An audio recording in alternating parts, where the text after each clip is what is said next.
Yang pertama, terbang ke Mekah secepat kilat. Suatu sore di pantai Bangkalan, Kiai Khalil ditemani oleh Kiai Syamsul Arifin tengah berbincang tentang pengembangan pesantren dan persoalan umat Islam di daerah Madura. Persoalan demi persoalan dibicarakan, dan tidak terasa matahari hampir tenggelam. Sedangkan Kiai Khalil dan sahabatnya tersebut belum sholat asar. "Kita belum sholat asar, Kiai," kata Kiai Syamsul Arifin. "Astaghfirullah." Kiai Khalil menyadari kekhilafannya. Kiai Syamsul berkata bahwa saat itu waktu sudah hampir habis dan tidak mungkin bisa melakukan sholat asar secara sempurna. Kiai Khalil memohon agar Kiai Syamsul mencari krocok, sejenis daun aren yang dapat mengapung di air. Kiai Syamsul heran, untuk apa krocok itu? Bertanyalah beliau kepadanya. Kiai Khalil hanya menjawab dengan tersenyum sembari berkata, "Ya, kita pakai ini untuk pergi ke Mekah." Setelah mendapat krocok, Kiai Khalil naik ke atasnya dan diikuti oleh Kiai Syamsul. Beberapa saat Kiai Khalil menatap ke arah barat, dan tiba-tiba krocok yang dinaikinya melesat dengan cepat dan sulit diikuti pandangan mata. Sesampainya di Mekah, azan sholat asar baru saja dikumandangkan. Setelah mengambil air wudhu, dua kiai besar itu segera menuju shaf pertama berjamaah di Masjidil Haram. Yang kedua, menyelamatkan perahu tenggelam. Karomah lain dari Kiai Khalil adalah kemampuannya membelah diri. Beliau bisa berada di beberapa tempat dalam waktu bersamaan. Pernah ada peristiwa aneh saat beliau mengajar di pesantren. Saat berceramah, Kiai Khalil melakukan sesuatu yang tak terpantau mata. Tiba-tiba baju dan sarung beliau basah kuyup. Para santri heran, sedangkan beliau sendiri tampak tenang seperti tidak terjadi apa-apa. Kemudian beliau masuk rumah ganti baju. Beberapa minggu kemudian keanehan itu terjawab. Pasalnya ada seorang nelayan sowan ke Kiai Khalil. Dia menyampaikan terima kasihnya karena saat perahunya pecah di tengah laut ditolong oleh Syekhona Khalil. Kedatangan nelayan itu membuka takbir. Ternyata saat memberi pengajian, Kiai Khalil dapat pesan agar segera ke pantai untuk menyelamatkan nelayan yang perahunya pecah tersebut. Dengan karomah yang dimiliki, dalam sekejap beliau bisa sampai ke laut dan membantu si nelayan itu. Yang ketiga, pencuri timun tidak bisa duduk. Pada suatu hari, petani timun di Bangkalan mengeluh karena timunnya sering dicuri. Akhirnya para petani bermusyawarah dan sowan ke Mbah Khalil. Sampainya di rumah Mbah Khalil, salah satu petani menceritakan kejadian timun dicuri dan meminta Kiai Khalil untuk mencarikan solusi penangkalnya. Kebetulan ngaji beliau sampai pada kalimat koma zaitun, salah satu contoh pelajaran nahwu yang artinya Zaid berdiri. Lalu serta-merta Mbah Khalil berbicara sambil menunjuk lafal koma zaitun. "Ya, karena pengajian ini sampai koma zaitun, ya koma zaitun ini saja sebagai penangkalnya," seru Kiai Khalil. Para petani pun lantas sedikit ragu dan bingung. Keesokan harinya, betapa terkejutnya mereka melihat sebuah pencuri timun berdiri terus-menerus tidak bisa duduk. Maling itu tetap berdiri dengan muka pucat pasi karena ditonton banyak warga. Andaikan zaman sekarang, mungkin maling itu akan difoto dan diupload di Facebook ya. Akhirnya setelah para maling ini disembuhkan Mbah Khalil, mereka bertaubat dan berjanji tidak mencuri lagi. Yang keempat, pengemis ingusan membawa anjing. Suatu hari saat Syekh Khalil sedang menemui tamunya sembari meminum kopi, ketika sedang asyik mengobrol itu, tiba-tiba datang seorang gembel dengan pakaian lusuh sambil menuntun seekor anjing masuk ke ruangan. Tanpa salam, tanpa bicara, dan tanpa izin, tiba-tiba si pengemis ini menyeruput kopi milik Mbah Khalil hingga tinggal ampasnya. Terlihat juga ingus yang keluar dari hidung pengemis tak diundang ini. Syekh Khalil pun tampak merubah posisi duduk, kepalanya menunduk tanpa berani menatap muka si pengemis. Justru beberapa tamunya bangkit bermaksud mengusir orang aneh ini, tapi segera dicegah oleh Mbah Khalil dengan isyarat tangannya. Selepas gelandangan itu pergi, Mbah Khalil membuka suara. "Siapa yang mau minum kopi bekas tamuku tadi?" Tentu saja tak seorang pun yang mau, karena kopi itu bekas diminum seorang pengemis dengan ingus menempel di bawah hidung. "Baiklah, kalau begitu, biar saya saja yang menghabiskannya," kata Mbah Khalil sambil meminum sisa kopi di cangkir. Semua tamu semakin terheran-heran. Belum habis rasa penasaran para tamu, kemudian Mbah Khalil menyambung kata lagi. "Tahukah sampean semua siapa tamu tadi?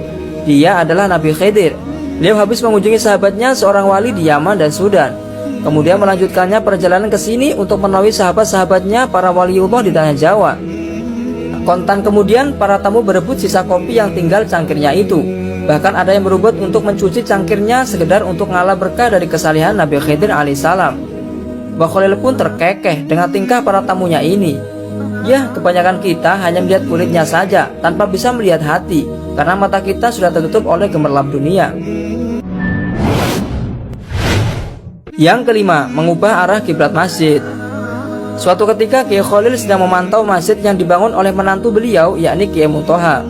Ketika melihat arah kiblat, Kiai Khalil menegur menantu yang alim itu untuk membenahi arah kiblatnya. Sebagai seorang alim, Kiai Muntoha mempunyai alasan sendiri dalam menentukan arah kiblat. Beberapa argumen ditunjukkan kepada Kiai Khalil untuk memperkuat pendapatnya. Melihat menantunya masih tetap mempertahankan pendapatnya, lantas Kiai Khalil tersenyum sambil berjalan ke arah pengimaman diikuti menantunya. Kemudian Kiai Khalil mengambil kayu untuk melubangi dinding dan meminta Kiai Muntoha melihat lubang tersebut. Betapa kagetnya setelah melihat lubang itu, ternyata terlihat Ka'bah sangat jelas. Akhirnya Kiai Muntoha sadar bahwa pendapatnya salah dan merubah arah kiblat sesuai dengan pendapat Kiai Khalil. Yang keenam, menyembuhkan orang lumpuh seketika. Suatu hari ada seorang keturunan Cina sakit lumpuh, padahal ia sudah dibawa ke Jakarta namun belum juga sembuh. Lalu ia mendengar bahwa di Madura ada orang sakti yang bisa menyembuhkan penyakit. Kemudian pergilah ia ke Madura, yakni ke Mbah Khalil untuk berobat. Ia dibawa dan menggunakan tandu oleh 4 orang.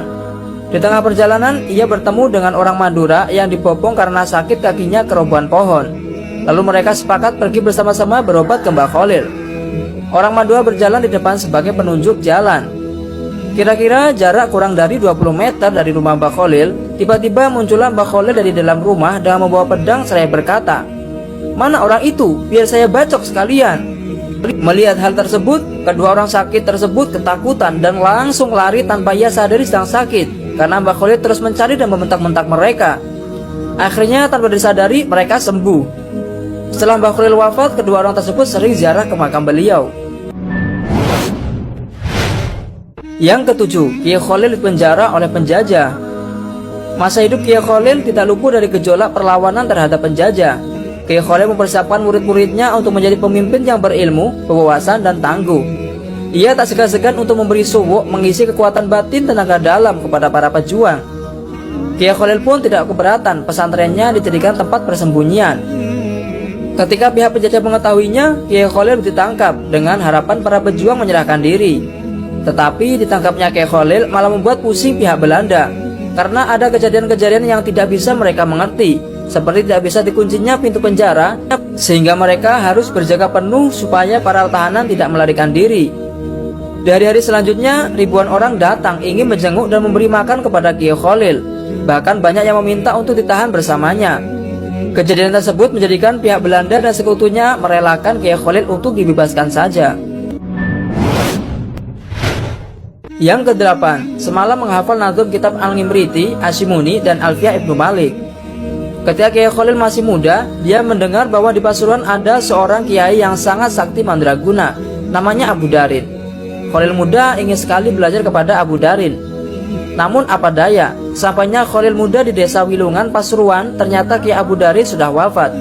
Dia meninggal hanya beberapa hari sebelum kedatangan Khalil muda.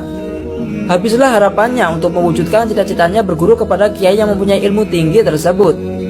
Pada hari berikutnya, Khalil bertaziah ke makam Kiai Abu Darin dan membaca Al-Quran hingga 40 hari. Dan pada hari ke-41, ketika Khalil tengah ketiduran di makam, Kiai Abu Darin hadir dalam mimpinya. Dalam kesempatannya itu, almarhum mengatakan kepada Khalil, "Niatmu untuk belajar sungguh terpuji. Telah aku ajarkan kepadamu beberapa ilmu, maka peliharalah." Khalil lalu terbangun, dan serta-merta dia sudah hafal kandungan kitab Al-Ngimriti, Asyimuni, dan Alfiyah, kitab utama pesantren itu. Yang kesembilan, mengambil kepiting dan rajungan di laut saat Basul Masail di Makkah.